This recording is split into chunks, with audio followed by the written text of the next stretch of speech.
And the very first time I actually dress rehearsed, because I was actually booked to speak in front of 300 people, and this was very early on, I went and stood in lifeguard station at 6 o'clock in the morning. So I would have elevation. And I was like talking out to the beach. Nobody was there, maybe just a couple people watching the sunrise. And like to actually embody it, to get what it feels like to like be addressing and talking without seeing faces looking back. So that was really helpful for me. That made us a big difference. It's interesting you talk about impersonating somebody, because that is typically my go-to. I took drama lessons from the time I was 8, so I've never been afraid to speak in front of people. But when I talk to people, I ask them to say, who do you really admire as a speaker? Or who do you admire as a performer? Is it Pink? Okay, how does she stand, right? Does she have that confidence? Just imagine, I want you to look at her and then imagine that you're her and just kind of embody it. And then eventually you'll get your own style, right? But sometimes you have to sit there and say, she could do that, I can do that. Welcome to the Illuminating Wisdom podcast. I'm your host, Marcia Narayan Weldon, and I'm a lawyer, business strategist, corporate trainer, and executive coach. Each week, I'm going to bring you my favorite entrepreneurs, thought leaders, legal professionals, and other coaches who will inspire, educate, and empower you. Have you ever wondered how to turn fear into your greatest strength? Wendi Blum Weiss knows exactly how to do that. She is the coach's coach. We're going to explore her journey from fear to success, her framework for reinventing yourself, talk about some of the key sales and speaking mistakes people make, and generally talk about the importance of why everybody needs to have a book. So, Wendi, it's so great to have you here. Thanks for being with us today. Oh, it's a great honor to be here with you, Marcia. So I know that we have a hard stop. This may be one of our shorter episodes, but I know it's going to be packed full of wisdom. And you've had more than one career. So we're going to talk about that in a minute. But a lot of times people need to know how somebody got to where they are. So briefly, what's the single most impactful thing that's happened in your personal life that led you to where you are today professionally? I will say there's one thing comes to mind if I were to just come up with the catalyst, a moment in time. I had a lot of anxiety. I mean, I just always did. And I would wake up in the middle of the night. I don't know, I just carried like a heaviness inside my body. And I remember waking up, and it was common. I'd wake up and I was having a panic attack. And this time was different. When I woke up, my chest was tight. I couldn't breathe. And literally, I did the math. I thought to myself, I feel like I'm dying, like in my body. I'm so frozen with fear. And most of the women in my family lived to be 90 plus. My great grandmother lived to be 99, my grandmother 90s. Wow, what a blessing. And a blessing, but also for me, when I was having this revelation, to me, I thought of it as a curse. And I get goosebumps even sharing this story. I was 45 years old. So I did the math. I said, if I were to live to be 90, double my age, that's 45 more years of living in stress, anxiety, fear, often thinking about taking my life. It just choked me up, and it panicked me to the extent that I remember saying one word, and that word was no. I didn't scream it out loud or anything, but I felt like I did. And I said no. I had no idea what yes would be. But the next morning, I felt different. And the next morning, I started to ask myself this different questions, and this one question in particular. What if everything I know to be true, what if it's reverse? And then I thought, I turned on the TV because I liked noise in the background. I picked up the remote to turn on the TV, and I put the remote down. I went to call somebody, so it was just a nervous habit to start talking on the phone. And I said, no. So those things started to happen that day and became a catalyst to really completely change my life. So it's interesting that you say that because so many people need a near death or what they think is near death to change and reinvent themselves. And you have developed, you are an author, a speaker, a writer, you are, so many different things we're going to talk about today. But one of the things that you've talked about is reinventing yourself. How do you reinvent yourself when you're in your mid 40s? And I think it's really important because so many people will say, I'm too old to change. This is what my life is. It's too hard. I don't have the time. For you, it was almost a life and death experience. For me, similar. My life changed when it was a life and death experience. But let's not have people almost have to die, right? So, what does it mean to reinvent yourself, especially? I think 40 is the new 20, but when you're a little bit older than just getting out of college or just getting out of high school when your whole life is ahead of you. Yeah, for sure. Well, it changed for me with taking small steps. That morning when I woke up, I said to myself, what are the things I hadn't been doing? And I started reading. I had read a lot of material, but it was all pertaining to the pharmaceutical industry. It was all medical. That's what I read. I didn't read anything on personal growth. I didn't even know there was a category of personal growth. And so I started just embarking on a new journey to discover who I was. I think the quality of our life, it boils down to the quality of the questions. And I started asking different questions like I did that day. And a new path started to reveal itself. I had a successful career, but I didn't know that there was anything else or what anything else could look like. Although I always had a little bit of a side hustle thing going on.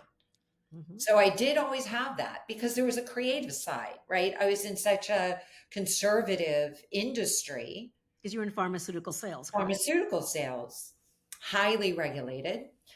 And so I would do things on the side, and that fulfilled me. But I allowed more of that, please, more of the side hustle, more of the joy from the other things. And I figured out that you could make some money from some of those things. And when I learned that I could make a little bit of money, I thought, well, okay. I started selling t-shirts and I put inspirational messages on them. And What's the first inspirational message you remember putting on a t-shirt? what was one of the messages I What remember? was one of the first ones, if you remember? Well, it was all around this one question. What is your destiny? My destiny is to be strong. My destiny is to be powerful. My destiny is to be strong, powerful, courageous, and fearless. I So love that that. was the message. I had a lot of messages, but that was one of my first. So speaking of messaging, there's always the talk, and I know you've talked about this, that people need to have their personal mission, vision, values, etc. How do people develop that? Because I think you can't really figure out what your destiny is or what you're supposed to do. And the reason that so many people are so miserable in their jobs is because they're not living to what they're supposed to be doing, that they've never really asked themselves those questions. So if you would say, what the difference between a mission statement and values, and why is that important for somebody to determine? Well, because otherwise you're in your head, right? And your head will always it could screw you up. But when you drop into your heart and you follow your heart, that's when anything and everything is possible. So when you do start to reflect on a mission statement of any source, for me, it was like starting to set intention. We had a company mission statement. I mean, they recited it every time we had a company meeting. So Right. why not have an individual mission statement? And I made up something just really super easy. Is my mission is to inspire men and women around the globe to tap into their power, unleash their brilliance, and to make a difference in the world. And you don't even have to know what all those details are. It just gave me my why. But I also printed my mission statement and I printed two copies and I framed it. And I put one on my office desk and I put one on my nightstand.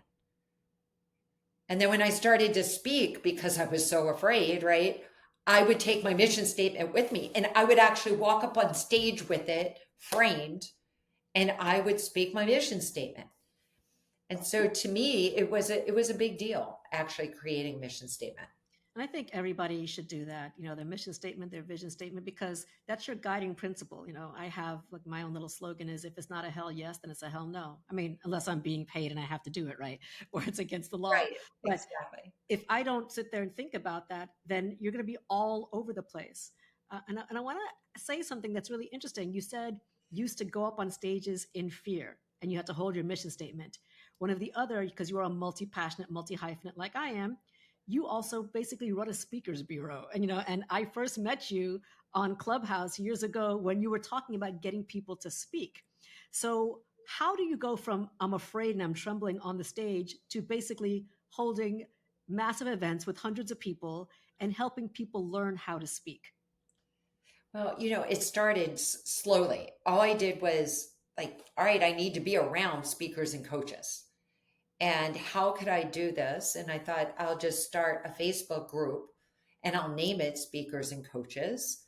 And that's what I did. And lo and behold, people started requesting coming into the group. And it just happened. It has a snowball effect, right? So just a little bit at a time. And I knew that I needed to, if I wanted to be a speaker, I needed to be surrounded by speakers. If I wanted to be a coach, I needed to be surrounded by coaches. But because I did put up my shingle pretty quickly, I started to coach as a side hustle because the t-shirts, people started asking me about the messages on the t-shirts. And I think life is all one big experiment. And I did think of it like a clinical trial. It's like research. It might not work out. And let me just test it. I surveyed people. One thing I will say, I'm really curious. I'm curious about people and I care about people. So those two things have been with me from the time I was a young girl. And being curious will take you far. If you're willing to test things out and you're willing to fail and explore. And that's what I did with the speakers group. I didn't know how to run events. I wanted to be a speaker. I didn't know who was actually going to hire me to be a speaker. But I figured, I did take a lot of doctors out to dinner and I put on medical events. And they're hard, that's a hard group to get out. And I was successful at that. So I did have a reference point. If I can get the doctors out, then maybe I can get two or three people out. Awesome. So when you talk to people who want to be speakers, but many people know that public speaking is the biggest fear besides death for some people, what's a tip that people probably have never heard of before that could help them be more confident, whether they're speaking on stage, whether they're speaking at a meeting, whether they're walking up to somebody at a networking event? Any particular tips that we may not, we've all heard, imagine them naked, imagine them, in funny clothes, whatever it is, but is there something else that we may not have heard that's one of your go-tos? Well, I mean, it was simply that I had somebody, Marianne Williamson, actually. I liked her style. I liked her body language when she spoke. She commanded the room. And I would play her on YouTube. And then I would like follow her and pretend I was her. And I would like literally pretend that I was talking in my room. And the very first time I actually dress rehearsed, because I was actually booked to speak in front of 300 people, and this was very early on, I went and stood in lifeguard station at 6 o'clock in the morning. So I would have elevation. And I was like talking out to the beach. Nobody was there, maybe just a couple people watching the sunrise. Mhm. And like to actually embody it, to get what it feels like to like be addressing and talking without seeing faces looking back. So that was really helpful for me. That made us a big difference. It's interesting you talk about impersonating somebody because that is typically my go-to. I took drama lessons from the time I was 8, so I've never been afraid to speak in front of people. But when I talk to people, I ask them to say, who do you really admire as a speaker? Or who you admire as a performer? Is it Pink? Okay, how does she stand, right? Does she have that confidence? Just imagine, I want you to look at her and then imagine that you're her and just kind of embody it. And then eventually you'll get your own style, right? But sometimes you have to sit there and say, if she could do that, I can do that, right? It's the I can do that. And you just build it up. And I love the idea of the elevation because a lot of people don't think about that, right? They stand in front of their mirror, but standing up in front and speaking out into something is actually a really, really good tip. Um, what do you think is the biggest mistake that new speakers make?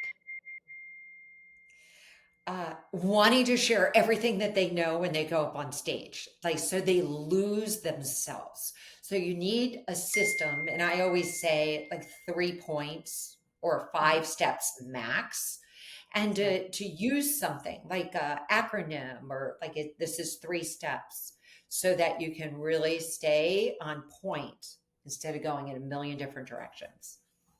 That's great. Now, you also believe that everybody should have a book. I didn't believe that until you helped me become a two-time best-selling author. So kudos to you. And a lot of people that are listening may be lawyers, they may be coaches, they may be entrepreneurs, high achievers. Does everybody really need a book, or at least a book chapter? Well, here's what I say about that. We live this one life. This is it. We are the history. We are our ancestors. And sharing your story, you have no idea that one story that you share, how it could really impact and change someone's life, and we can do it. Like, we have the resources to be able to do this, right? Or you just need to find somebody who has done it and then let them mentor you, get into a group program or some sort so that you can write a book. But you just never know, and it lives way past your lifetime Yeah. forever. And now it's in the digital universe. So I do think that the messages, I believe every person has value. Every person that is here is called. And whatever their lesson is, that last thing that they would be like thinking or wanting to say or put on a billboard, that one message that they think, like, why not put it into book form so it can help somebody else? Now, a book is really intimidating to a lot of people, right? It's like a whole book, right? And I know that when I worked with you and with Patricia Wooster, I was able to do a chapter, which made life much easier. Um, and I know that you have had openings for future books. I don't know if you want to talk about that briefly or not. Sure. Yeah, sure. Hmm. I mean, this is our life's work, Patricia and I. The idea that 15 co-authors or collaborators can come together and share their story for to be a force of good in the world, and also to grow their business and to highlight their expertise, like it's all of those things. um you know, for sure, writing a chapter. I wish I would have known about writing a chapter. It was so hard when I wrote my first book. I overspent. I spent $10,000 15 years ago to write my first book that is really low quality. Like, when I see it now on my bookshelf, I'm like, look at that book. It's barely a book, right? The ink, the paper, the book cover, all the things. So I would have never done that. Like, I would have saved a lot of money. I would have made fewer mistakes. Hmm. And that is why, like, get with an expert that knows what to do. And then 15 people coming together in community. If each person has 1,000 people on an email list, and maybe two people have an email list of 10,000, like Patricia and I, like, have much larger lists, then your story, your expertise, your message is reaching, instead of who's ever in your database, it's multiplied by 15. So you reach a lot more people. So not only do you actually impact people, but you can use it to benefit your business. And I know that also helps you get booked for speaking, right? So a lot of people, want to be that listen to this podcast may want to be speakers, may not want to be authors because they've never thought about it. But what I always say is that it is really helpful to be able to say you're a best-selling author. And it doesn't have to be a New York Times or Wall Street Journal best-selling author because everybody gets their books from Amazon right now. So, best-selling Amazon author is a great feat. Now, you do work with a lot of coaches, and you talked about kind of reinventing yourself in your mid 40s. I imagine that a lot of the coaches you work with are in their mid 40s and up, and probably have to. They're on Facebook because they want to check on the grandkids, and they might be on Instagram because they want to look for stuff, but they don't really think about themselves marketing themselves on social media, right? And I know this is a big push that you've been making recently yourself. What are some tips that you have for people that might say, social media is not for me. I'm not trying to dance on TikTok. I don't want to, I don't want to put myself out there. I'm afraid to be on camera. I just want to do my coaching and use word of mouth. Is that good enough these days, or do you really need to do more? Well, I think we all need to do it because I believe that we are in a creator economy, bar none. Even if you work for a company, it is your walking, living, breathing resume. So you want to put out who you are in the world because if you're going for an interview, someone is going to check social media, and it represents confidence. And it shows so much about your character to actually be able to step into, speaking, to be able to talk, to be able to communicate, right? Most jobs, careers require you to communicate in some way, shape, or form. So you have a highlight reel of you. And listen, when you want to do it when you don't have any followers, like you want to experiment and play around with it. I started a YouTube channel many years ago, like 15 years ago, and most of the videos are turned off. Some of the old videos are still on. So you can just see, like, wow, like she got herself a speaker and that's her, right? Woo. We're not hiring that. But I find that like it helps you improve your communication even if you're having a hard conversation with a friend or a family member. Like just get on camera and start to experiment. Again, life is an experiment.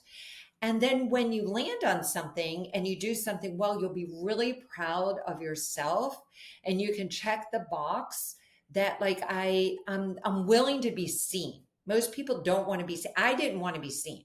I was the girl in the back of the room. Right. I was the girl that like, don't see me, I'm insecure, all This is those such a things. surprise to me, but okay. But the thing is, but the one thing that I was studious. So like that's how I like stepped in. Like my A was the way that I was seen, but don't talk to me. So, and so social media was hard for me. It really was hard for me. But my mission, of course, I had it like printed in my frame. It was no longer about me. Like, what if somebody's message changed my life? Somebody's book, somebody's story changed my life. So if I'm withholding the transformation that I've had in my own life and I am not sharing it, I'm doing a disservice to the other person that could be having their breakthrough. Absolutely. I love that. Now you talked about a book that changed your life. I'm going to put you on the spot here. What's your number one go-to personal transformation book Okay. to recommend? And then what's one that you recommend either for leaders that you coach or entrepreneurs, besides the ones that you've written? And if you want to go ahead and name some of the ones that their anthologies, feel free to do that. But besides those, personal transformation book, because you talked about you started reading when you're trying to figure out what am I going to do, and then one for leaders or entrepreneurs. Okay. So, uh, and this book, I think it was only digital and it was written in the very early 1900s. Everybody thinks about Think and Grow Rich, but this particular book was your forces and how to use them. So Your I forces and how actually to use them. took the thick book, like this thick, and had it printed because there wasn't even a printed book anywhere. Christian Larson. I love that. I've heard it. I've heard it read on YouTube actually. Oh, you have? The There name, you because the go. name, I was like, that sounds familiar. I've heard it, and I think it's been taken down since then. Because I listened to a lot of those very old books, those old metaphysics books from the early 20th century on YouTube. Yes, That's what I wanted to keep going deeper and deeper and find the old work, not the new, the trending right. titles.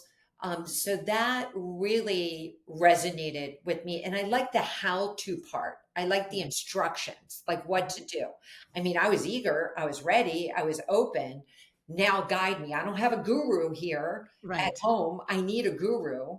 So Christian Larson was my guru, We'll right? put So some of the Christian Larson works links, at least in the show notes. Also, if we okay, can't find great. that one, we'll Yeah, put some of the other awesome. ones because very useful.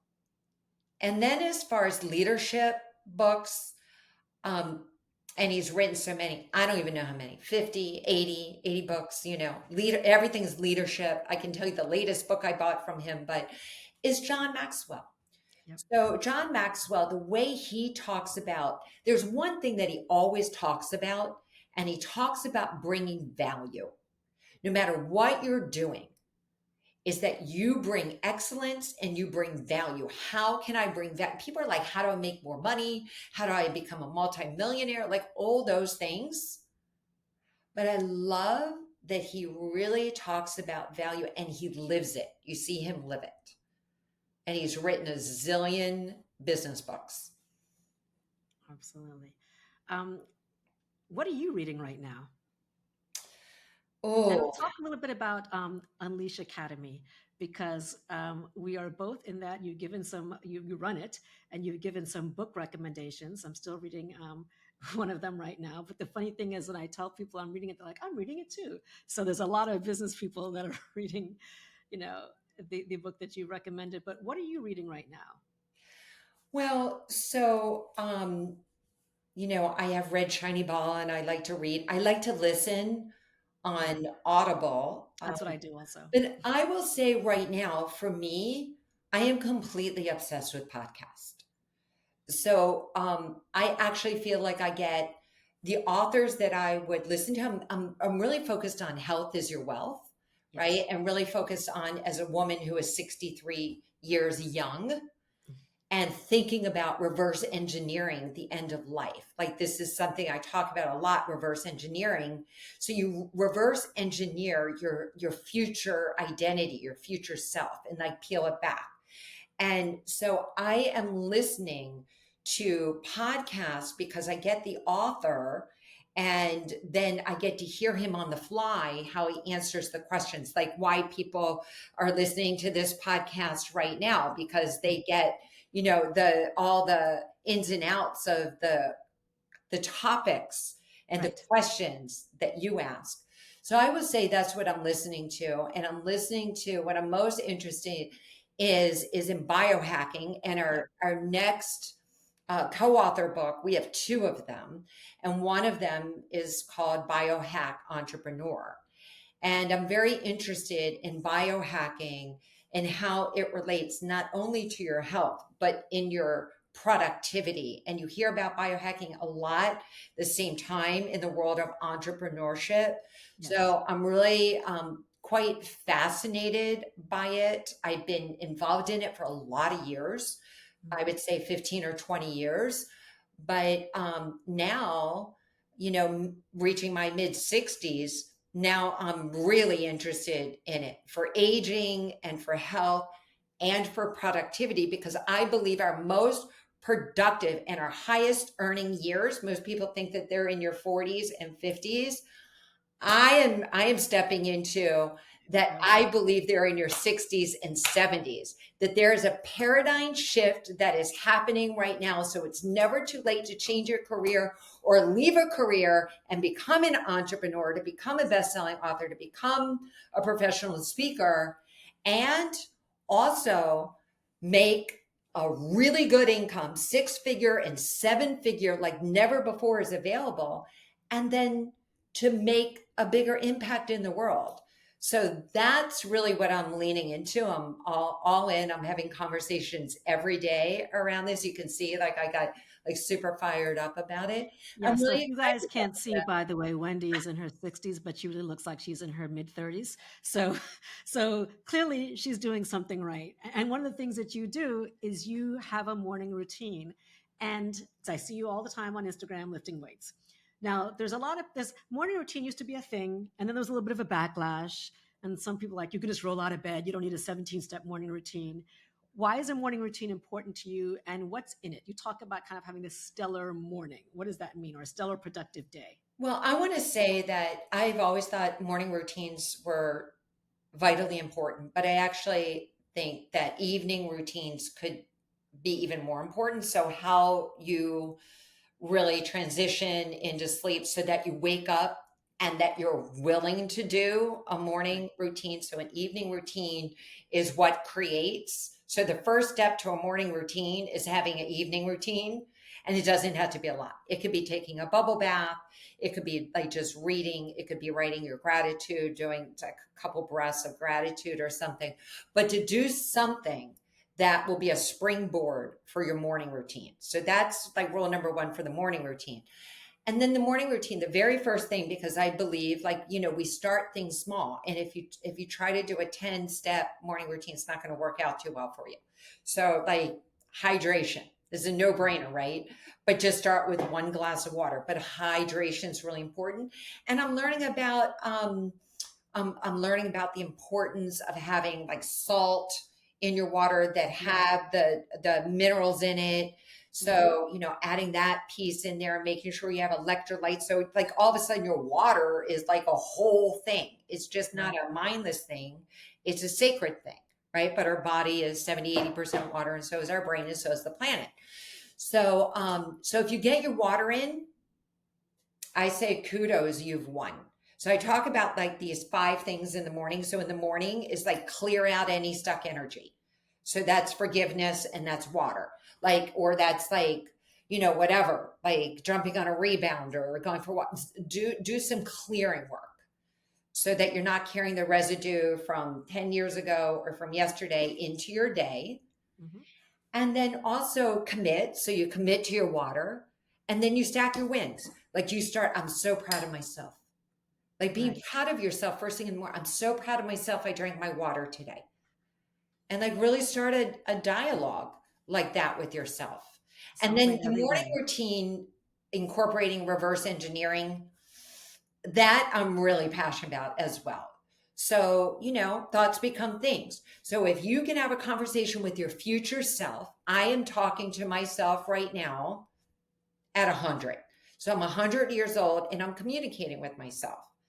And so, but you don't have to do that. You can communicate with yourself like December 31st of this year, Right. and just have a conversation starting with, I'm proud of you because, and then name the things like not the goal, but the process. I'm proud of you because you got out of bed earlier. I'm proud of you, girl. I'm proud of you because you had some setbacks and that guy really wronged you and you like let it go.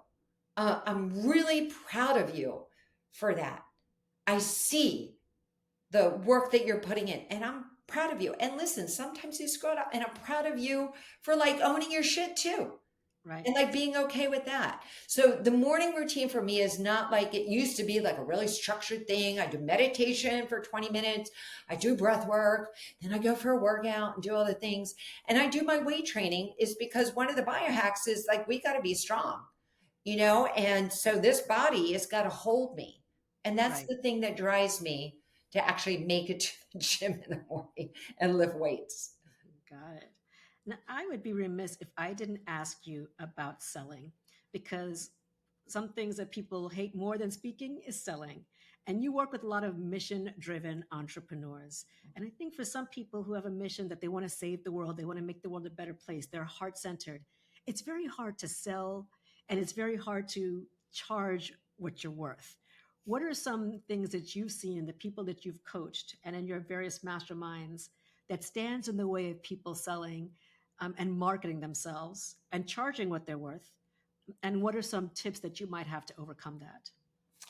Well, it's really important, right? The whole thing around money, and especially if you work for a company and you're given a paycheck, right? And it gets automatically deposited in your bank account. So you're really not doing a whole, like, what you're doing at work and your career and all those things. So if you work for yourself, it's a whole different story. And that is where, you have a title when you work for a company and all those things. So you're like, okay, so, and you knew what you stepped into, what your salary was. You work for yourself. It's very, very different. And you are having money conversations with almost everybody that you're working with.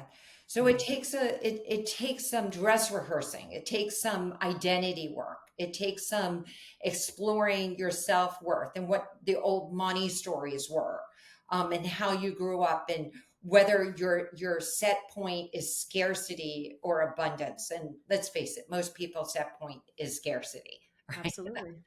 So it's a thing, and it requires you to do work around specifically that.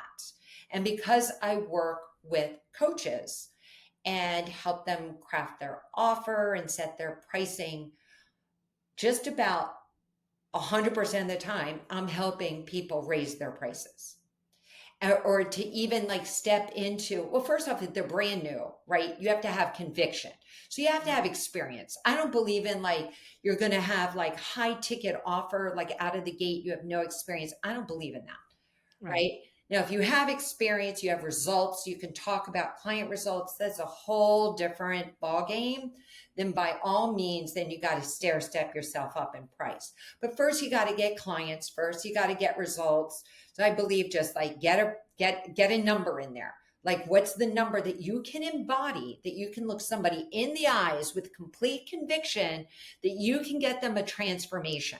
Because that's where the tonality of your voice, it's the eye contact that you make, it's the examples that you share, it's your languaging, all those things. So you have to practice. And I mean, this tip I share is that, have that conversation with that potential customer, first with yourself, without the customer standing there. Pick up your phone, use the audio app, and dress rehearse, speak it, and then listen to it to hear the congruencies. Did your did your voice go up? Did your voice get soft and back? Like, so like listen to it and practice and start somewhere. Sales, you'd be doing a disservice to hold back a transformation or something that's in your bag or some resource that you have that you don't offer to another. It's a disservice. So you have to reframe how you think about sales. I call it the new sales paradigm. I call it stop selling and start sharing. Hmm. Sharing who you are, share your story, share why you're passionate about doing what it is that you do. And then your body's not thinking, I'm selling them. I I am love that. sharing with them. Now, you talk about share your story. This goes across everything that you talk about, whether it's the books, whether it's speaking, whether it's selling. Some people will sit there and say, I don't know what my story is, or how do I pick my story? And I know we hear this a lot on the mastermind that you run, where people are like, what am I going to talk about? So, what is a guiding principle for you, for somebody who's sitting there thinking, okay, now she's told me I've got to be on social media, I should write a book, maybe I want to speak, and I got to sell. The theme is, what's your story? Who are you? How do people figure out who they really are Well, okay, so to get simple. there? To make it simple, just take a piece of paper, draw a line down the middle. What's the worst thing that's ever happened to me? You'll think of a few things. And what's the best thing that's ever happened to me? So just like even start there so you can start getting a reference point. Because like our filter, we're going to remember most of the bad stuff. Like, and some of that is great for storytelling, but you don't want to go into like a wound, right? Which, and I did in the beginning. I was like crying on stage because I would start talking about my story of my really tough upbringing. But then I learned how to suck it up, right? And to be able to share it from my scar and not from the wound, not from an open wound, and not while you're going through it either. So you look back in your life, and when you see that I've been able to transcend beyond that, I'll be able to tell that story, and maybe somebody else's can relate to it. I can possibly share that story. Or the best thing that ever happened. But here you have to be careful. If you're sharing the best thing Hmm. without sharing that there was a journey to get you there, then people won't really relate to the best thing. So you really want to look at your life. And I create this timeline, which Hmm. you look at every 10 years of your life, and you start thinking about what those highlight reels are. A lot of them are painful, but just get them out. And then if there's still healing to do, then do the healing work around it. You can do that through journaling or, go to your retreat. You host these retreats, like find a way to clear the energy so that you can get to your story and just start practicing in sound bites, sharing the story, and take note how receptive people are. You don't want to practice on a stage, right? You just want to practice with just sharing it. And that's why I love YouTube. YouTube, you actually have private, unlisted, and public. If you put it on private, you can make a video, you can put it on YouTube, no one will ever find it, and you can just watch yourself telling a story, like telling your story, and you can look at that and you can see the progression as you get better. If you put it on unlisted, the only people that can find it are the people you send it to. Like I put some on there on unlisted, but you have to get out there and just practice it, speak it, write it.